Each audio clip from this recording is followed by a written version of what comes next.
Assalamualaikum warahmatullahi wabarakatuh.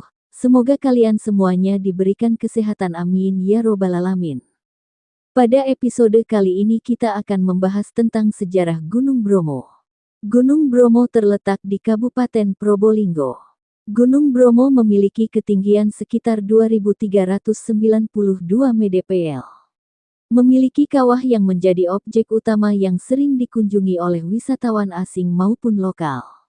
Untuk sampai di bibir kawah, para wisatawan harus menaiki tangga yang cukup panjang.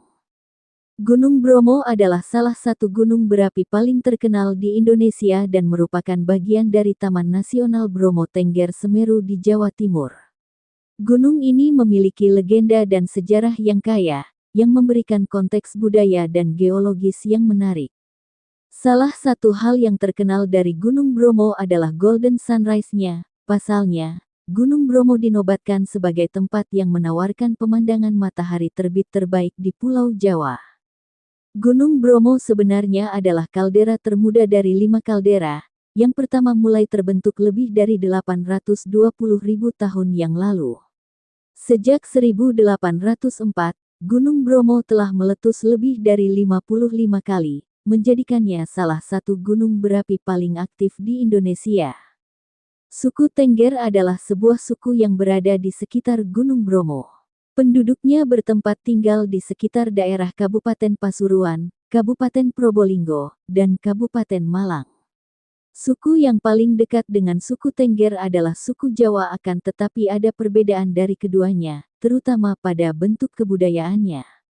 Suku Tengger disebut keturunan terakhir Majapahit. Suku Tengger salah satu suku Jawa yang hidup di lereng Gunung Bromo. Konon suku ini keturunan kerajaan Majapahit terakhir yang masih hidup hingga saat ini. Legenda Tengger adalah cerita yang terkait dengan asal-usul nama Gunung Bromo.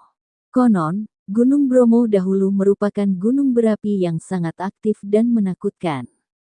Masyarakat setempat percaya bahwa gunung ini dijaga oleh dewa-dewa. Menurut legenda, Roro Anteng dan Joko Seger adalah sepasang kekasih yang sangat mencintai satu sama lain. Mereka memohon kepada dewa-dewa untuk memiliki anak, dan sebagai hasilnya, mereka diberi 7 anak. Mereka diminta untuk mengorbankan anak yang termuda, Kusuma, kepada gunung berapi sebagai tanda penghormatan kepada dewa-dewa. Mereka melakukannya, dan Kusuma dilemparkan ke dalam kawah gunung berapi.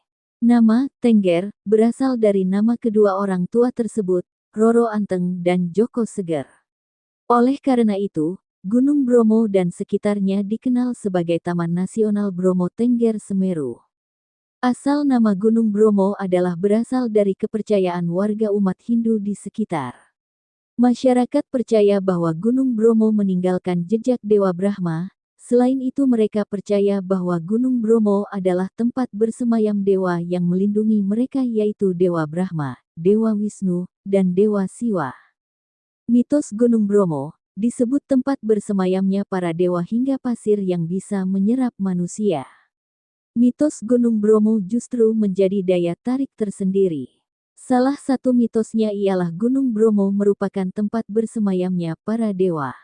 Roro Anteng adalah putri bangsawan Majapahit, sementara Joko Seger merupakan Brahmana yang tinggal di Gunung Bromo. Keduanya saling mencintai, namun sempat terusik oleh Kiai Bima yang dan hendak meminang Roro Anteng. Roro Anteng adalah anak perempuan cantik dari salah seorang raja Majapahit. Ia diberi nama itu karena saat lahir Roro Anteng tidak rewel dan menangis. Di sisi lain, Joko Seger merupakan pemuda biasa yang lahir di wilayah Gunung Bromo. Gunung Bromo termasuk dalam kawasan Taman Nasional Bromo Tengger Semeru. Nama Bromo berasal dari nama dewa utama dalam agama Hindu, Brahma. Singkat cerita, akhirnya Roro Anteng dan Jaka Seger dikaruniai 25 anak. Namun, keduanya melupakan janji yang telah diikrarkan saat memohon keturunan. Sehingga, membuat sang dewa marah.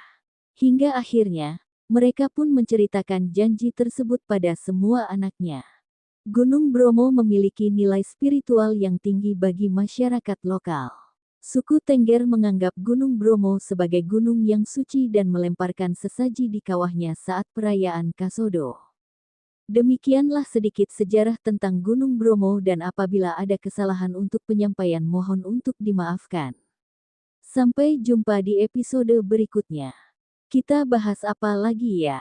Komen di kolom komentar dan jangan lupa untuk subscribe, like, dan komen agar channel ini terus berkembang. Terima kasih.